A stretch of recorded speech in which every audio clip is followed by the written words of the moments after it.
Okay, let's take this out. Oh my gosh. I was making a video with this. Basically what happens with this is like this holds my phone and I'm able to like have it hold my phone while I do like things with well, I show hand gestures and all that, right? Like while I'm aiming this at my phone will aim down and record something. I'm able to do something with it. So this is kind of like holds my phone. All right, so but I don't need this right now. Not for what we're going to talk about today. Okay. So I'm just going to say it. Toy Story deserves to make more movies, okay? There, I've said it. That is the premise of this video, and deal with it. No. But I do actually really think that Toy Story deserves to make more movies because, guys, I get it. People with their sequels, they don't really like sequels. And you know what? I understand their whole entire thing with the whole sequels thing. But, you know, because they're like, oh my gosh, they're going to ruin it. You know, it was good with the first movie. The second movie usually is not better than the first, right? But for some reason, oh my gosh, they were able to pull it off and they made an amazing second movie. I'm not talking about Toy Story right now. I'm talking about just in general, like sequels. And then the third one, they're like, oh my gosh, they shouldn't make another one because the second one was just like rare. Like they pulled off something amazing with the second one and they're going to ruin the second one with the third one. And like they're going to ruin the whole movie series with the third one and the fourth. Like people don't like sequels. They don't like but like it blows my mind away. All right. No, seriously, it blows my mind away because I'm like, I like sequels. I really like, I understand that people don't appreciate their movies and their characters, I guess, being, but that's the thing. I don't think that they're ruined for, okay, so let me explain. Here's an example. Toy Story 1, now we're talking about Toy Story, right? Toy Story 1 did incredible things for Woody and incredible things for Buzz Lightyear. That was an amazing story about a child and their toy and just childhood, right? Like it was such a and what toys can feel. Like it's such a beautiful story. And then they top it off with the second one, which, you know, people are like, so they really love that movie, the second one, because of how much more it expands on that whole entire story, right? Of like, you know, childhood, toys and what they feel, and just that whole entire imagination that those two things can, and like many things can bring into that wonderful story. Okay. And then, you know, and then we have like the first one and the second one for that one. They did a great job with the second one, and the second one really expands on how beautiful that world can be, right? Now, Megamind, the first movie, incredible, right? Megamind, the second one that they made, that was like for, I guess, the streaming platform. Is it on Peacock? Is it Peacock? Goodness, that Megamind movie was pretty bad. Okay, it was akin to what would like.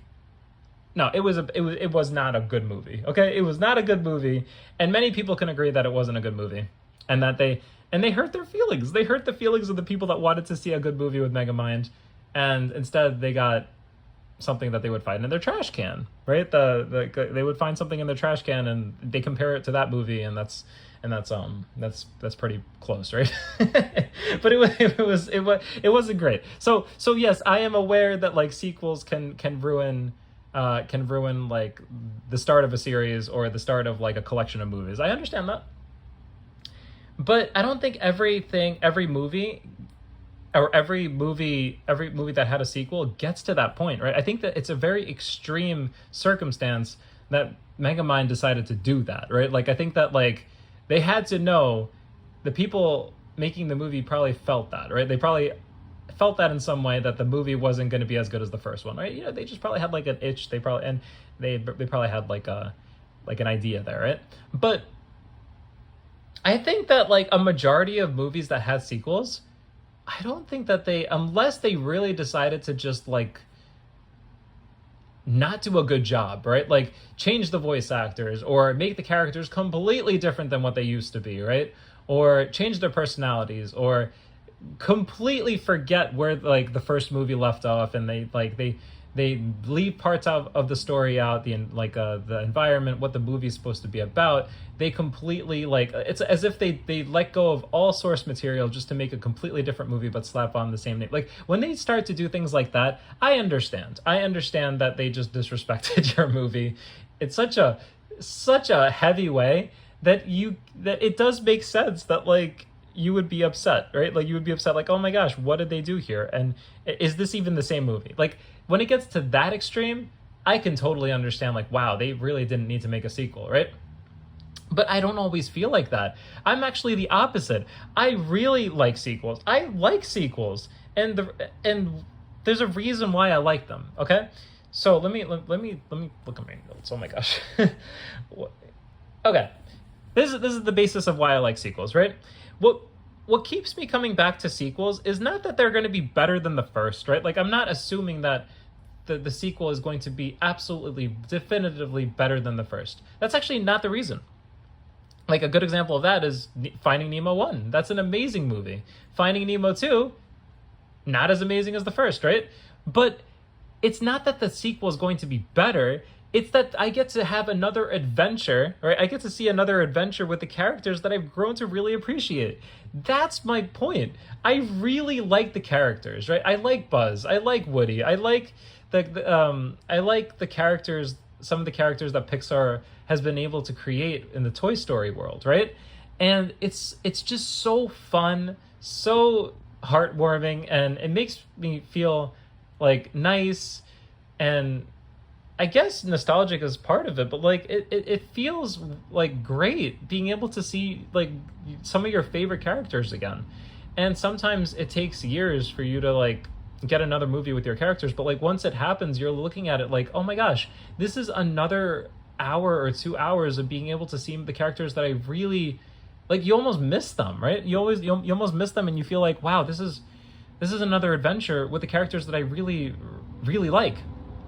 Like, Woody's such an incredible character. Buzz is such an incredible character, and there's many other characters in there that are like incredible characters, and it's so fun to see them, right? So I don't get upset when there's sequels, because I look at it as another chance to see them again and interact with each other. Like, this is why Toy Story 5 is so exciting for me.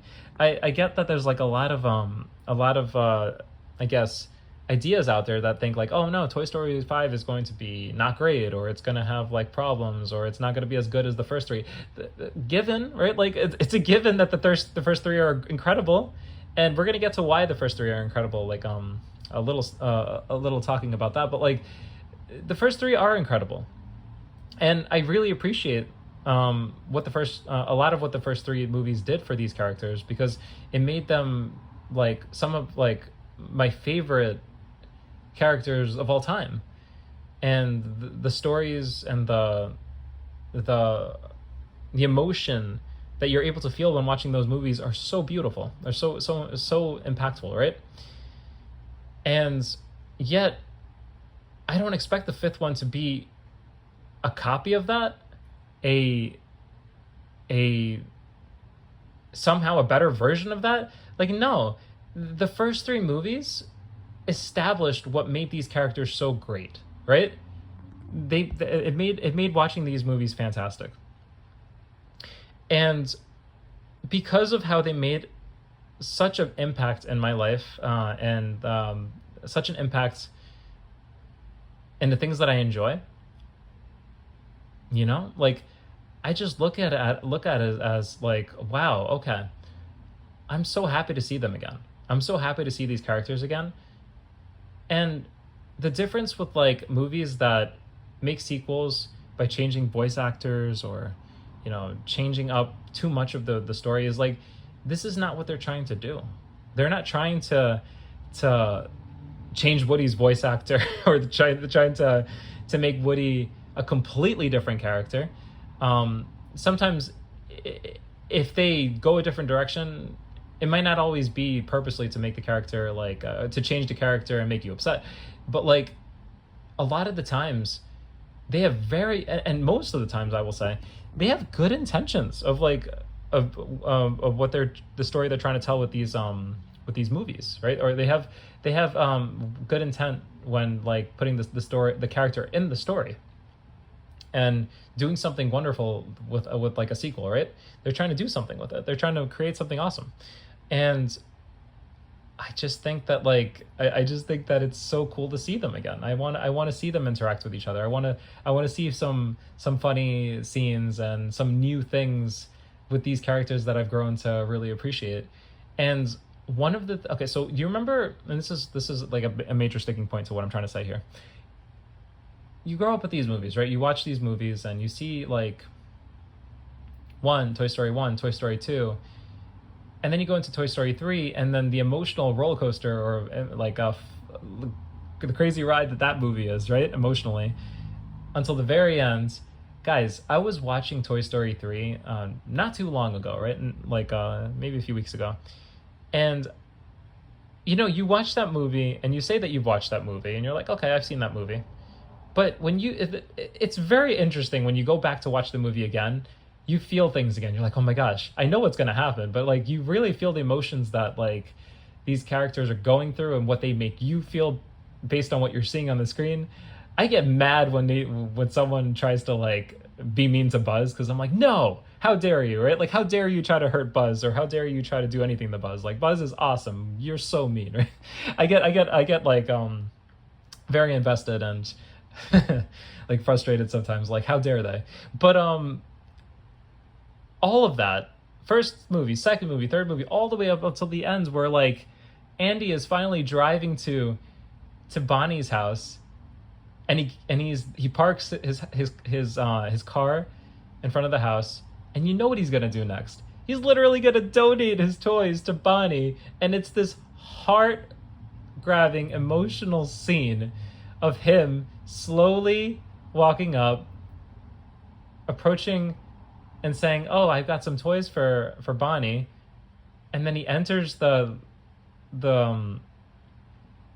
I guess you can say the lawn, right? Like the fence area, to put the box in front of Bonnie, slowly takes out the toys. And as he's taking out the toys, he's able to channel in what he used to feel. And he almost plays imaginatively with Bonnie as he's taking out the toys, introducing them what those toys were to him. And then eventually he gets closer and closer to his favorite toy, which was Woody. But he didn't think he was going to have Woody in there. I think Woody ended up in the box somehow, right? He ended up in the box, but like he didn't intend on giving Woody to her. But she gets so excited because like that's the cowboy and that she found, and she's like, oh my gosh, my cowboy, right? But as he's giving these toys to her, he's feeling what he used to feel, probably, and having a fun time explaining to her what these toys mean to him and who they are.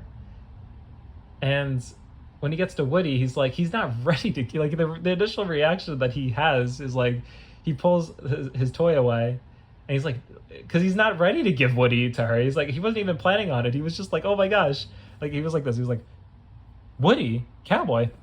Like, he pulls the cowboy a little bit. He's like, wait, this is mine. But that's his initial reaction, just because of how much it means to him, right? How much it means to him that this toy of his. And yeah, he eventually gives Woody to her, and he comes to terms with like that he's willing to donate all these toys to her so that they can do for her or for someone else what they did for him, because they're very special to him. And it's, you know, one of the most amazing things about this scene is that I get so like emotional, like I get emotional at the fact that, like, you know that these toys are hearing exactly what he's saying as he's giving these toys and donating them, because they're still, right, they're like this. They're like that, but they understand and hear him, probably everything that he's saying in this moment, in these moments when he's talking to Bonnie and telling, like, and going through all the things, like the feelings that he used to have with these toys. Like, it's just like these toys meant to him so much, and he's speaking this out into the air, and you know they're hearing this, right? So it's such a beautiful thing that they get to finally, like, hear this appreciation from Andy, truly what he feels like. He says at some point that these toys are special to me, right? And they get to hear that.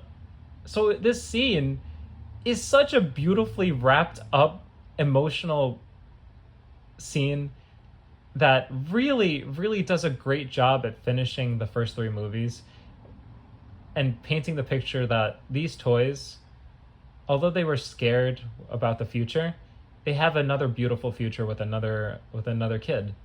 And don't talk about Toy Story 5 because Toy Story 5 probably changes that a bit. No. It just it's a challenge they go through it, having to fight for Bonnie's attention. But no. So, but it's a beautiful future with a new kid, and this is like the solution and the wonderful end to what a beautiful 3-movie adventure and story was, with these amazing characters. And to me, after seeing that amazing scene towards the end of Toy Story 3 and looking at the characters, even Woody saying, see you around, partner. See you, I think he said see you around, partner. I don't think he says see you later, partner. He says see you around, partner. It's like a cowboy thing, right? But like he's saying that as Andy's driving away, as they're all put on like the doorstep, right? They're all put on the doorstep, and they get to move around because no one's looking at them anymore. He's like, and then he says, "See you around, partner." And but like, oh my gosh, I'm imagining it, and I'm like feeling like just how incredible that scene is, guys. This is my point. That scene, they did such a great job with the characters. They did such a great job on that scene, and so much of the storytelling before that scene, which was the first, second, and third movie, all of that, all the way until the end of until the end of Toy Story 3 with that scene, they deserve to make more movies. And it's not because they're going to make movies that completely 100% surpass Toy Story 1, Toy Story 2, Toy Story 3, or a trilogy as a whole. It's not that they're going to make movies that are definitively better than the first three. But it's because they've done such a great job at creating these characters and really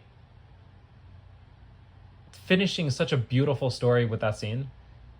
They've done such a great job building this world, building this connection that you have with these characters, and creating such a beautiful story that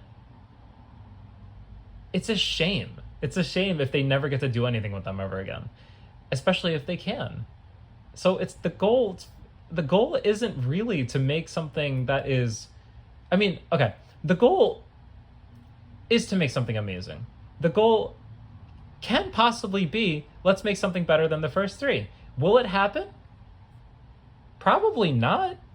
And most likely it won't. But it doesn't mean that the movie is worthless, or the movie is like not valid, or it doesn't deserve to exist. Because my point is, if they can do such a good job building a world and creating something so incredible, something that like really makes you feel some sort of like emotional attachment, if they can do something that like is truly filled with, like, if they can because they were able to do something so amazing with those characters and create a final thing that really represents what the whole entire story of the first three movies was, all the way up until how it ends. I just think that, like, great job, guys. You guys made something that's like that really affected a lot of people, and that really like told something beautiful. And I absolutely believe that they deserve to make more movies and more things with these characters after doing something so incredible. And it's not because I think that they're going to make something better, but because I am so happy and so grateful to be able to see new things with these amazing characters that I've grown to appreciate over the first three movies. I think that these characters deserve to be able to be seen more, whether it is with a sequel or with whatever they decide to do. If they can at least like give you these characters the way they are, how they're supposed to be, you know, voice actors and personality and all, right? Like if they're able to do this and okay, if they're able to do this and keep the characters being how these characters are, but yes, give them challenges to that make them like do new things and like really maybe ask deep questions, right? But like if they can give you these characters how they were meant to be in new situations, I just don't understand why that wouldn't be exciting, you know? Like I think a good movie is a movie that gives us something to be excited about and something that we can really connect with, right? Sometimes relate with. And I think that Toy Story 5, even Toy Story 4 to a certain extent, right? Like to a certain extent, it was fun seeing Woody again. It was fun seeing those characters again. And maybe I would have wanted different things to happen in the movie, right? Like I'm not like a huge fan of like Toy Story 4, but the reason what keeps me coming back to a sequel like Toy Story 4, I can go watch that again, is because it was fun watching Woody. It was fun watching Buzz. Like I like seeing these characters again because it's like seeing friends again, you know, like after so long, right? And you want to see what they do next. You want to see what's their next adventure? Like what how are they going to interact with each other? Like all of that stuff is fun, and it's what makes a sequel fun for me. It's like I want to see the characters again. I want to see them again, and I think it's amazing. Toy Story 5. I'm excited to see it. If you're excited to see it, yay, we're excited together. I hope you enjoyed the movie if you end up going to watch it. And I don't know, maybe we'll talk about it whenever it comes out, and we'll, you know, thoughts and all that. But I think that Toy Story 5 deserves to exist. I think that Toy Story and Pixar deserve to make more movies with their Toy Story franchise. They deserve to be able to do it because they're awesome. You know, they're really cool. You know, they did such a great job making these characters, and of course they should be able to make more stories with these characters. They did a beautiful job building it in the first place. And here's to Toy Story 5 being hopefully an amazing movie, or at least a very fun adventure to watch and to see an opportunity to see these characters again and moving around and interacting with each other. That's so much fun. So I hope you guys have a wonderful day. Thanks so much for watching. I hope this was fun to watch, and I hope that you have a great time watching this movie. Take care and see you later. Bye.